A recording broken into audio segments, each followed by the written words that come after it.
Blog Talk Radio.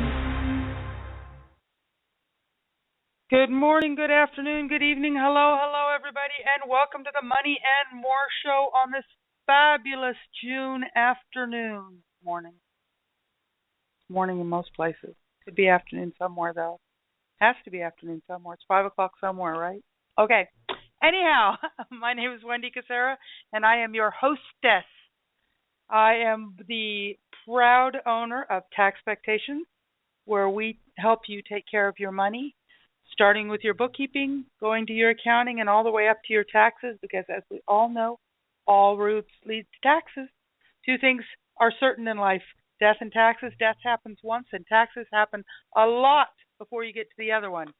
So I am here to help you with those needs. So you give me a call, and we will chat and take care of it for you, because I'm all about making it simple and easy for everyone. You can find me on Facebook and Twitter and LinkedIn and all those other things. You know, I say this every week, but I am there, Wendy Cassera or Tax, and of course my website, and everywhere else that you need to be, wherever you are, there I am, because I go all over the United States, both virtually and actually, get in the car and drive to take care of my clients, to take care of myself, and to help people, because my job is to help support you. So what can I do to help support you? So,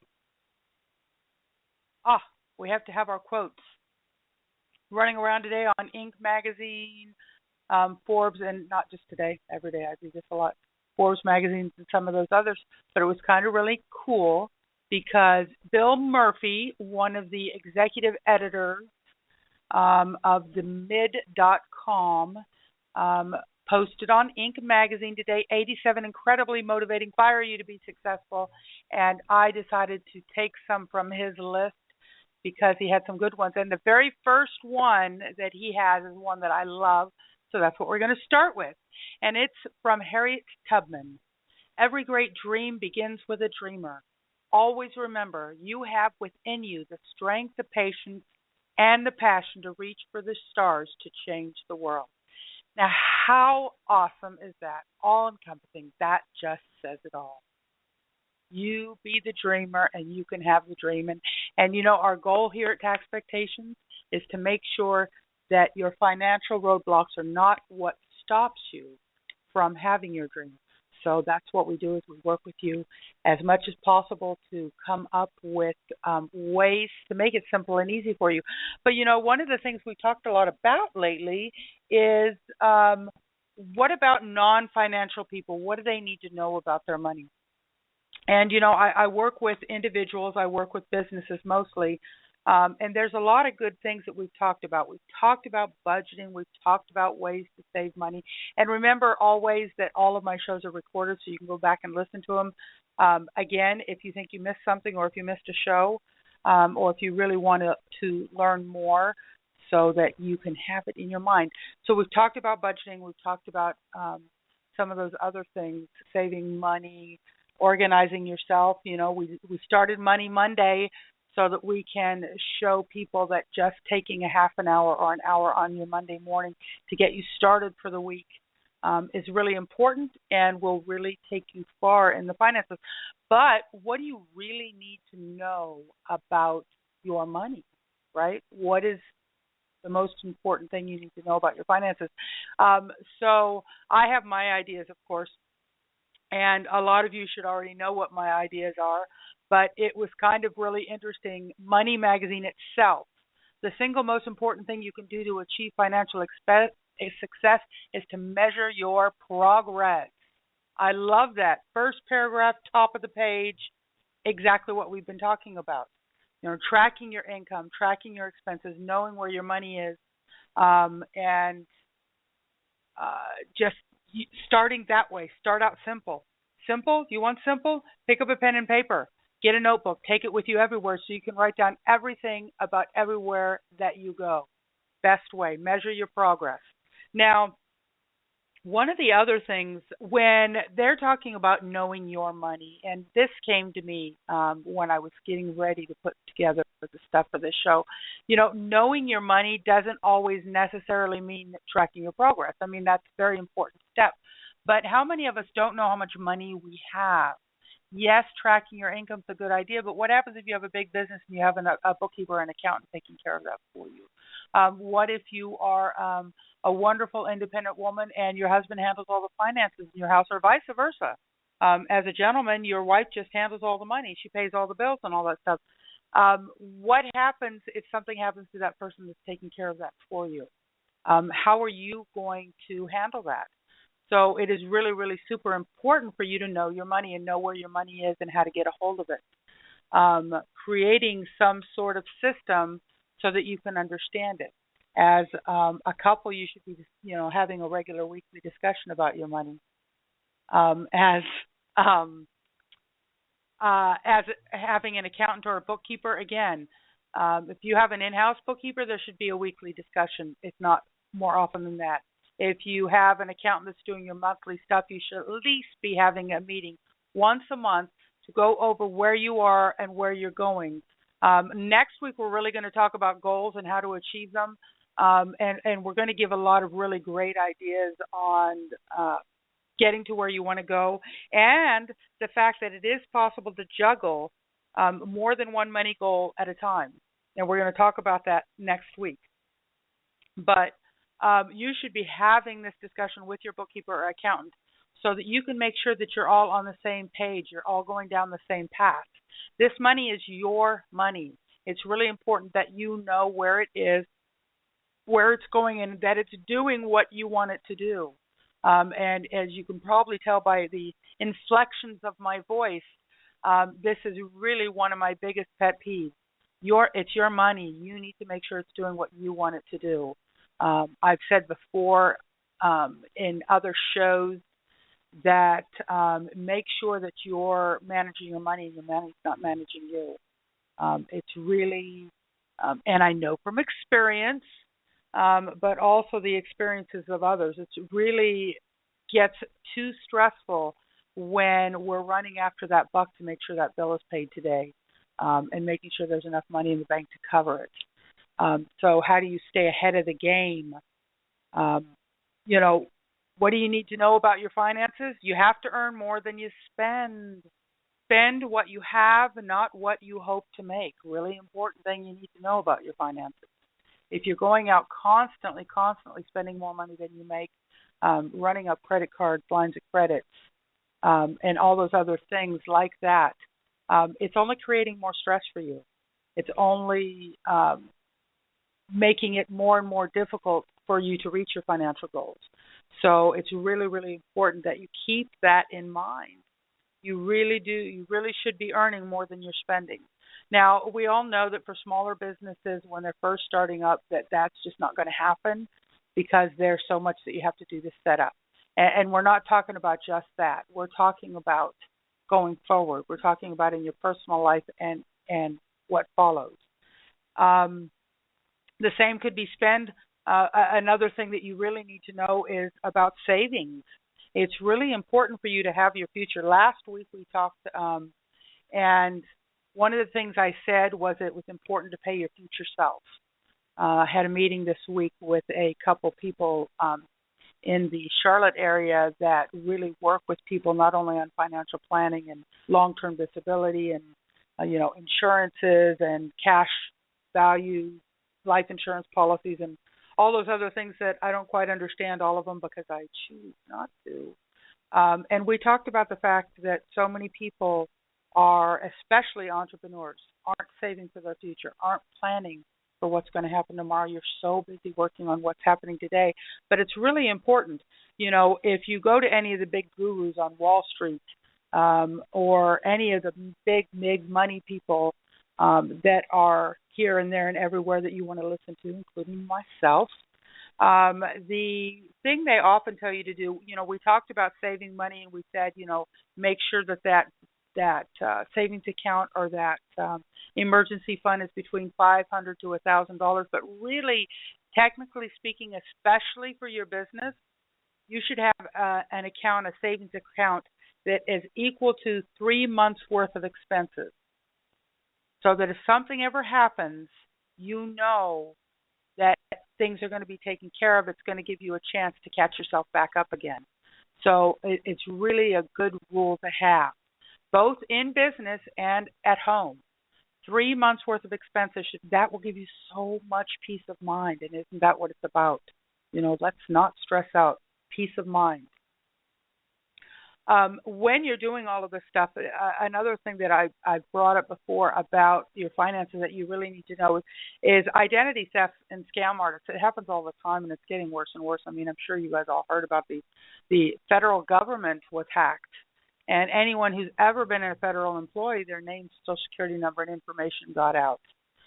You turn around all the time, and this retail store is getting hacked, or this online place is getting hacked. It happens. It is part of the electronic age, and I'm quite under the impression there's not a whole lot you can do about it, but there are some things, okay? There are some things. Keep an eye on your bank account. One of the things I counsel with my clients all the time is that some of these thieves are very smart. They'll go in and do $4.95 a month for a few months to see if you notice. And when you don't notice, because so many people don't notice $5 missing from their bank account, they step it up and they step it up and they step it up until you finally are going, whoa, wait, something's happening. Or they're smart and they don't ever step it up. Do you know how many of these scam artists get $5 a month from you?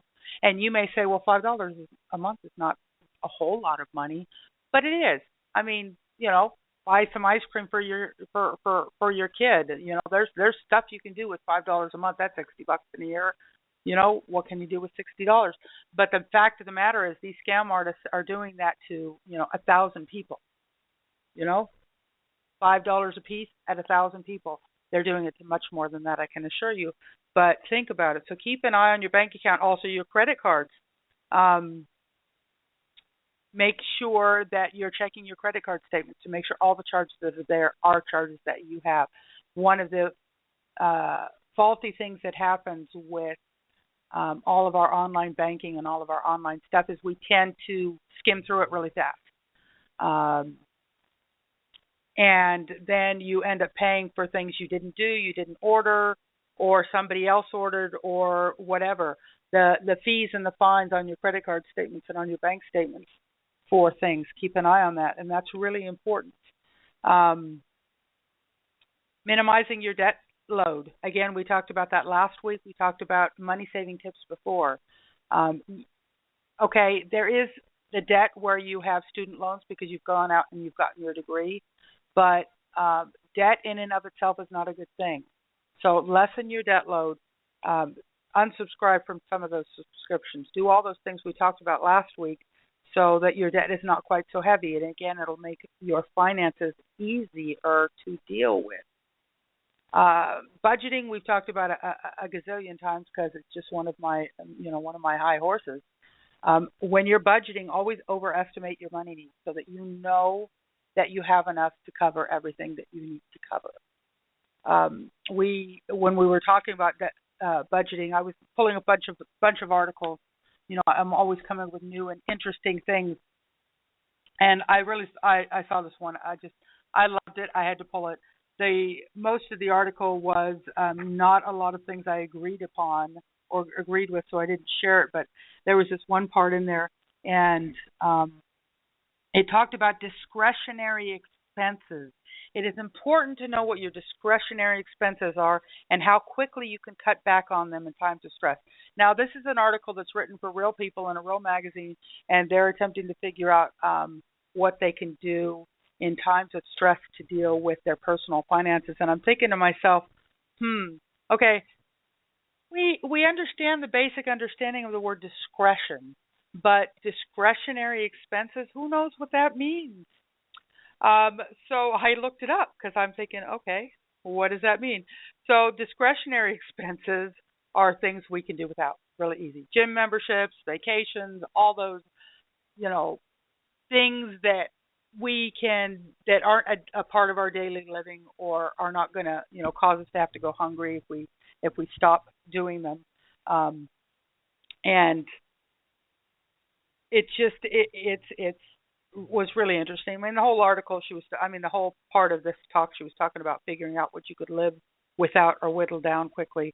But your grocery bills and your your electric bill and some of those other things, those are called non-discretionary variable bills.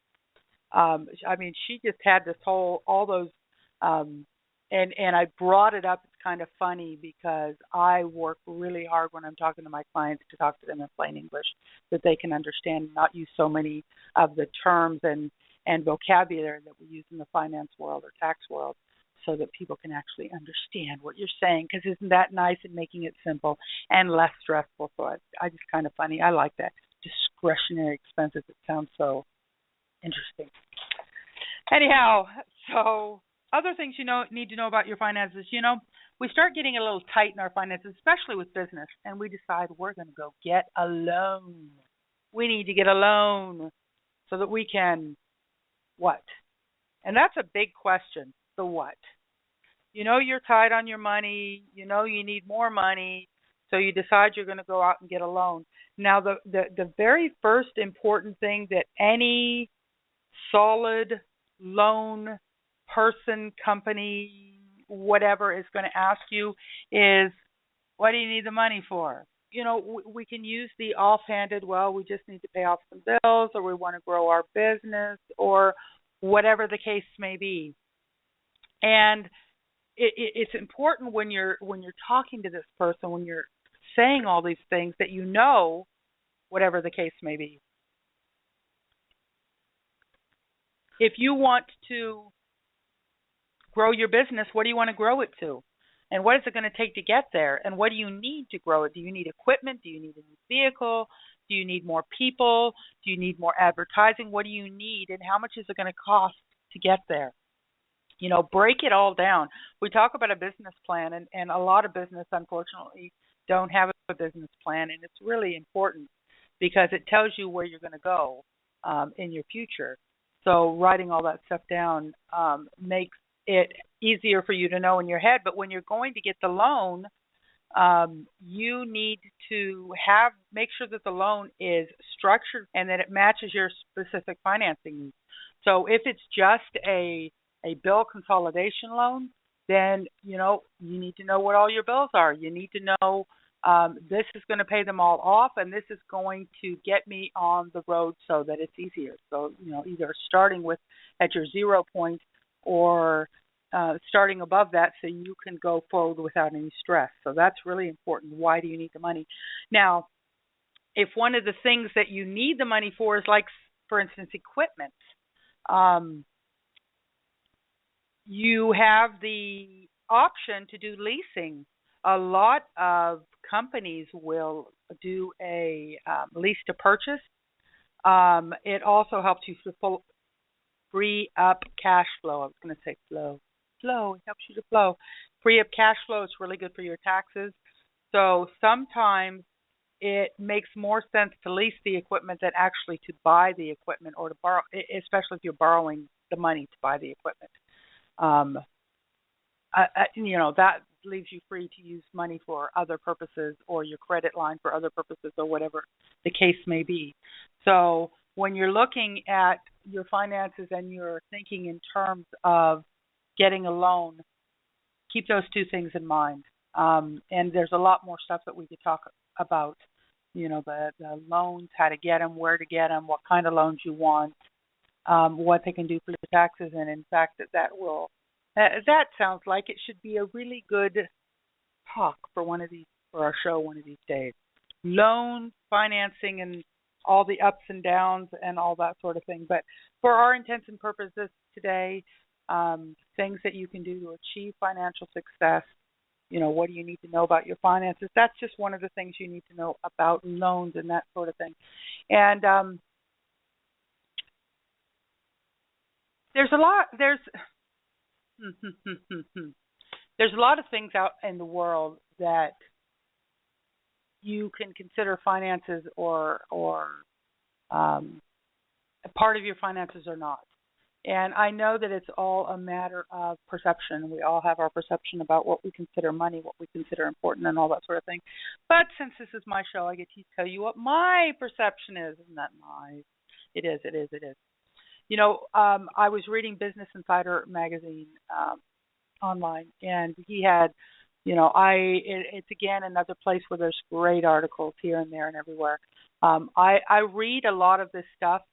Not only do I read magazines and articles about taxes, about money and finances, about loans, about budgeting, all of these other things, but I also go to a lot of articles about other things that have not even much to do with finance. Because when we're talking about abundance, we're talking about finance. A lot of these things come back, and a lot of them play on each other. You go to some people, and they will definitely tell you that being happy and being in love and being around just positive people is going to bring that money and that finance stuff to you, because abundance comes from gratitude. You're grateful for what you have in your life. Abundance brings it to you. The law of attraction. Quantum physics is all about bringing the money to you, bringing the abundance to you in whatever the way that is. So you have to look at other things when you're thinking about your finances. One of the other things that I really like to talk about, you're out there in the world. We've talked about the fact that networking has to be more than networking. It really has to be relationship building, because in order to, you don't want to do business with someone that you don't know or you don't like.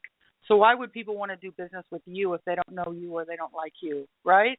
And since referrals are, a huge, huge part of any business, again, how am I going to refer people to you if I don't know you, or if I don't know anything about you, or I've never sampled your product, or whatever the case may be?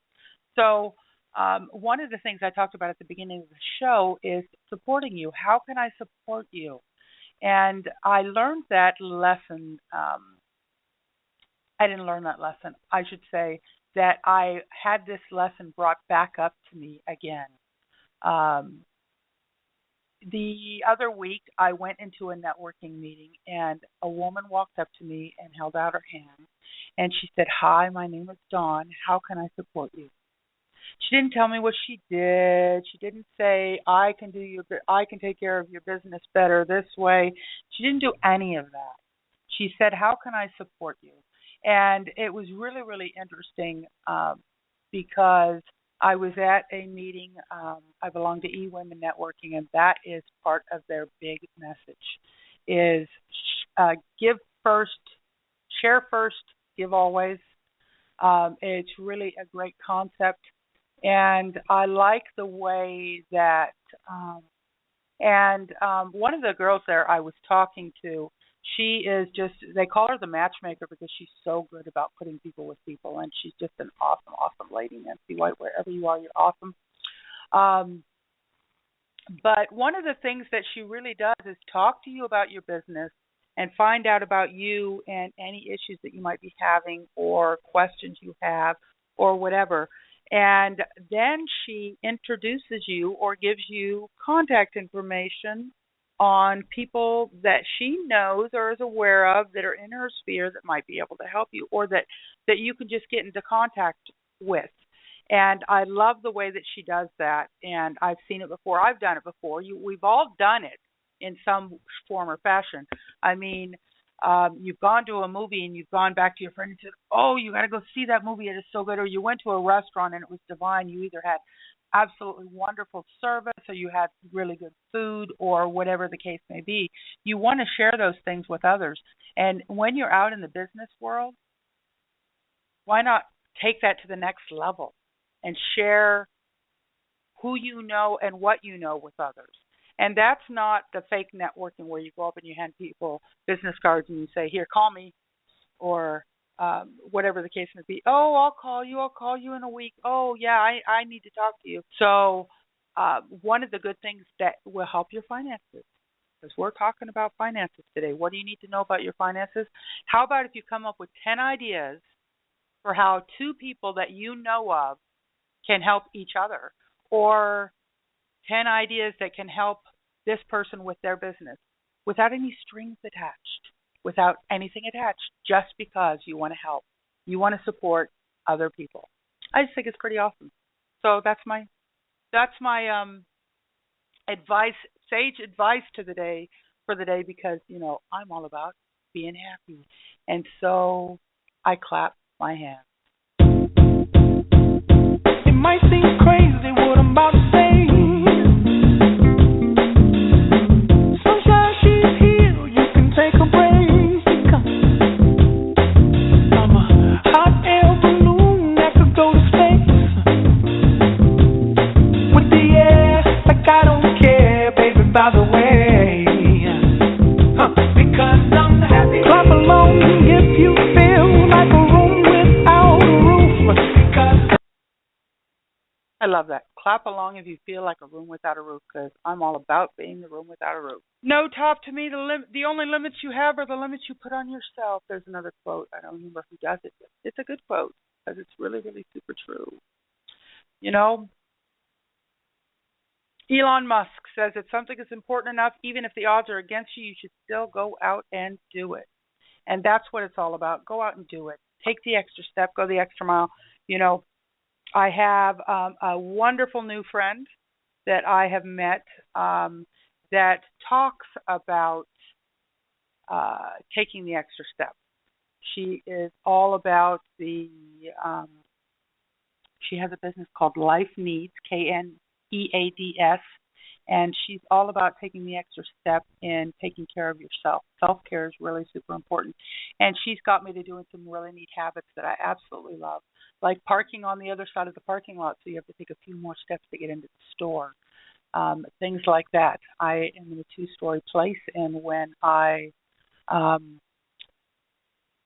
need to go, I go up the stairs, a few extra steps, Just take a few extra steps in your business and in your life, and you'll feel so much better.